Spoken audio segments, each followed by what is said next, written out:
हिरवा चारा किती द्याव, सुका चारा किती द्याव, दिवसातून किती वेळेस पशुला चारा द्याव.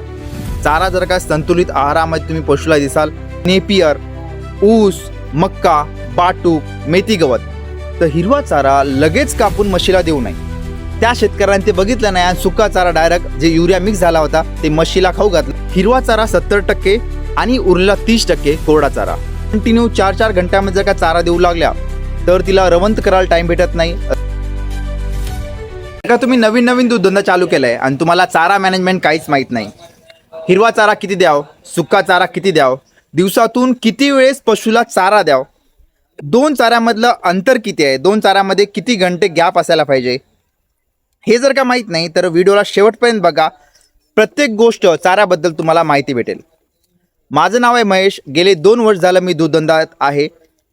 धंदा छोटा आहे, हळूहळू मोठा करायचा आहे, परंतु या 2 वर्षामध्ये जेवढं काही मी शिकलोय तेवढं तुमच्यासोबत शेअर करतोय, जेणेकरून मला पण एक रेकॉर्ड राहील मी काय काय शिकलो याचा आणि तुम्हाला पण काही नवीन माहिती भेटेल.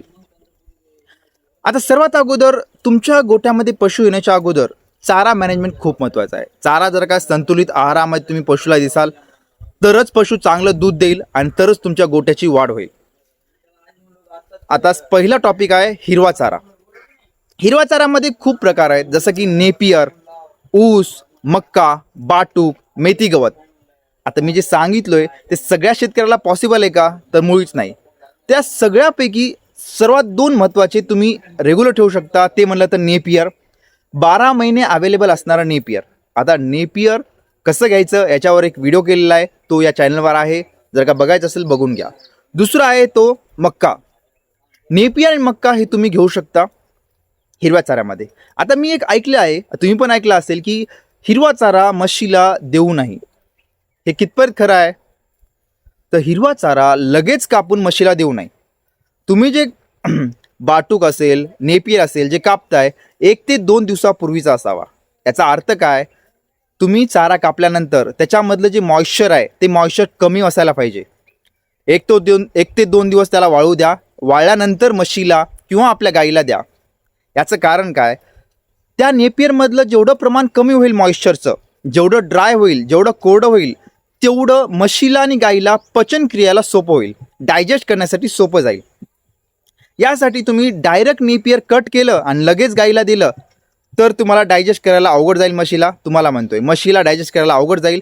त्यासाठी तुम्ही जे नेपियर देताय, ते जे गवत देताय, ते तुम्ही 1 ते 2 दिवसापूर्वी कट करा, प्रॉपर वाळू द्या, त्यातलं मॉइश्चर कमी होऊ द्या, त्यानंतर म्हशीला आणि गाईला द्या. थेट गाईला द्या का, मुळीच देऊ नका. त्यासोबत तुम्ही कोरडा चारा, सुक्का चारा मिक्स करून द्या. आता सुक्का चारा काय, जसं सोयाबीनचा भुसा झाला, गव्हाचा भुसा झाला, हरभऱ्याचा भुसा झाला, याला म्हणतात सुक्का चारा. मान्य करतो, मी बेसिकपासून सांगतोय. खूप जणांना माहीत पण असेल सुक्का चारा काय, परंतु हे नवीन उद्योजक आहेत त्यांना माहीत नसेल, त्यांच्याशी सांगतोय. आता सुक्का चारा तुम्ही 6 महिन्याचा किंवा वर्षभराचा एकदाच स्टोअर करून ठेवा. स्टोअर करता वेळेस अशी काळजी घ्या, त्याला ओलसर ठिकाणी स्टोअर करू नका, जेणेकरून भुरसा लागणार नाही. आणि सोबतच शेतीमध्ये फवारले जाणारे औषध, युरिया खत झालं, हे औषध त्या सुक्या चारासोबत ठेवू नका. एक ॲक्सिडेंट सांगतो.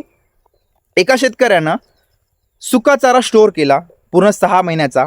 सुक्या चाराच्या बाजूलाच युरियाचं पोतं असतं, युरियाचं पोतं ठेवलं. आता आपण दररोज काही तेवढं बघत नाही की युरियाचं पोतं फाटलंय का, युरिया पडलाय का. त्याचं पण निष्काळजीपणामुळे त्यानं बघितलं नाही आणि ते काय झालं, उंदरं लागली त्या पोत्याला. त्या पोत्याला उंदरं लागल्यामुळं त्यातलं जे युरिया आहे ते युरिया पूर्ण म्हणण्यापेक्षा थोडंफार त्या ड्राय पावडरमध्ये म्हणजे सुक्या चारामध्ये मिक्स झाला. त्या शेतकऱ्यांनी ते बघितलं नाही आणि सुका चारा डायरेक्ट जे युरिया मिक्स झाला होता ते म्हशीला खाऊ घातला आणि म्हशी फुगले. त्याला स्टार्टिंगला रिझन कळालं नाही. डॉक्टर येऊन चेक केली, डॉक्टरांनी बघितलं की तिच्या पोटामध्ये युरिया गेल्यामुळं ती फुगलेत. लगेच ट्रीटमेंट झाले, त्यामुळे ते पशु वाचले. परंतु हे ॲक्सिडेंट तुमच्या गोठ्यामध्ये होऊ शकतो. त्यामुळं तुम्ही जे सुका चारा स्टोअर करताय ते सुक्या चारासोबत कोणतं पण जे फवारण्याची औषधं असतील, युरिया पोतं असेल, तिथं स्टोअर करू नका. ओके. आता जवळपास तुम्हाला हिरवा चारा आणि सुका चारा कळाला असेल. हिरवा चारा आणि सुका चारा कसा मिक्स करावा, एक त्याचा रेशो आहे. हिरवा चारा 70% आणि उरलेला 30% कोरडा चारा. कन्सिडर करा तुम्ही 20 किलो चारा देताय. 20 किलो चाऱ्यामध्ये 16 kg हे तुमचा हिरवा चारा असायला पाहिजे आणि उरलेला जो 6 kg आहे तुमचा कोरडा चारा असायला पाहिजे.